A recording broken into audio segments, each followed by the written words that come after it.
First of all, I would like to introduce you the situation in the front. Let's state that Azerbaijan broke the conditions of the ceasefire that was offered by the French side this time. From early in the morning, the clashes continued in the same directions. First, in the northern part, they tried to launch an offensive. They were beaten and thrown back, and they didn't reach any substantial success. At the same time, in the southern part, in different two operational sectors, they tried to launch offensives. In one sector, they were subject to powerful fire from artillery. They retreated, losing a lot of weaponry and a lot of ammunition. In other sector, they continued their offensive, and as a result of heavy battles, they have some advancement, and they shout a lot about their successes. And I know we have also in our questions those questions: which positions are we talking about, what kind of advancement we're talking about. I want to say that, as we have mentioned right in the beginning, in this war, which is very severe, has a high level of severity and high level of density of fire, to talk about the separate positions or to speak about names of hills and other localities, real or fake, and to speak about the successes using those in this war is not relevant. This is the fifth generation war with a lot of technological stuff, a lot of dynamics, and for keeping or static positions, they are not certain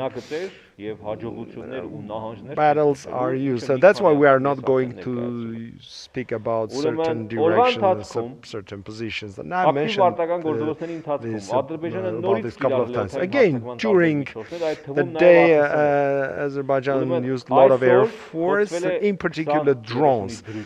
Today, as of the 8 o'clock p.m., I don't know about the further developments that happened after that. We'll speak about that tomorrow. As of 8:30 p.m., 9 drones were destroyed, 2 of them in the airspace of Republic of Ireland. This is the situation in the front. At this moment, the battles are going on, the military operations are going on. Again, the southern part is the hottest part, and we'll present you additional information. Today, I would like to present our next guest, our hero, Arkadi Andreasyan, who is one of the heroes of the war of 2016, and he's a handicapped person, a casualty of that war, and he volunteered this time as well. He was in the northern part, and he showed bravery and strategic thinking. He's a modest guy, doesn't want to talk much about himself, but I want to give him a floor so he can talk a little bit about his and his friends' actions. I greet Armenia, Artsakh, and diaspora. I'm Arkadi Andreasyan, and 2016 I didn't finish my service because I got hit, I got hand injured, but this time I decided to volunteer because we decided to protect our country, our mothers, our sisters, our children. I went to the front and I found a way to be there. In the front, the guys are very courageous, and in their hearts, in their brains, they have one goal only, and the name of the goal is victory. There were guys younger than me who were just fighting heroically against the enemy.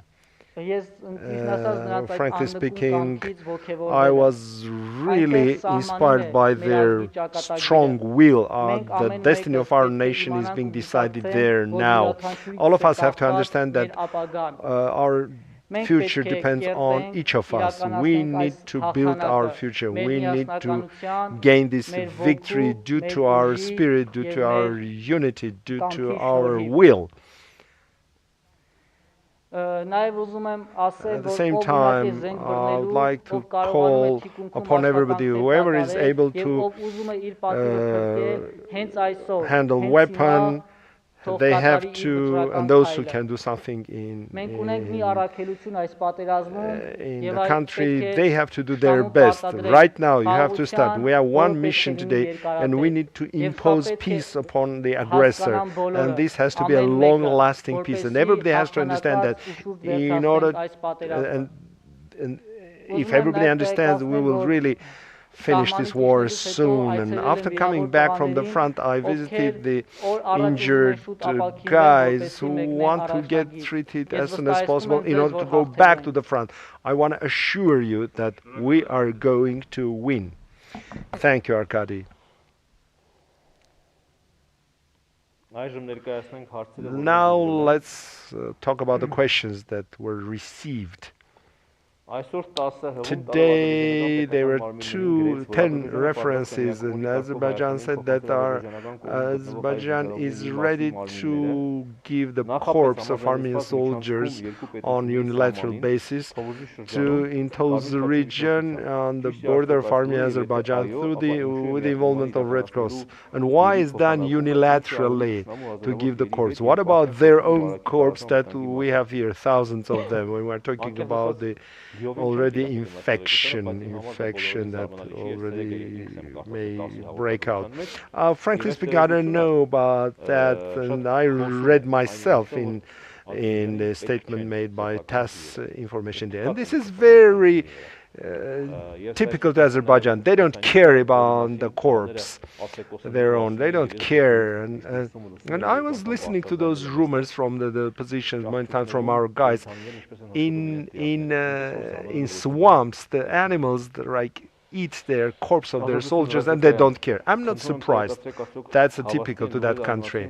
Is it correct that in Goris, in Vartis, there were drones